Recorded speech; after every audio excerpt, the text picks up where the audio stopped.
अरशद शरीफ कातिल केस की तहकीकात के लिए स्पेशल GIT कायम कर दी गई है। स्पेशल GIT में इस्लामाबाद पुलिस और ISI के नुमाइंदे भी शामिल हैं। हसीब भट्टी ने ज्वाइन किया, उनसे बात करेंगे। हसीब बताएगा कौन कौन शामिल है इस कमेटी में।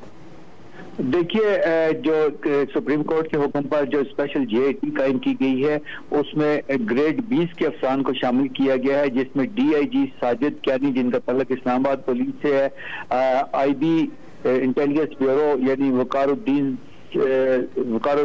सैयद वो भी ग्रेड 20 के अफसर है, FIA के DG हेडक्वार्टर है अवैस अहमद, और इसके अलावा मिलिट्री इंटेलिजेंस के मुर्तजा इफ्जाल और ISI के मोहम्मद असलम शामिल हैं।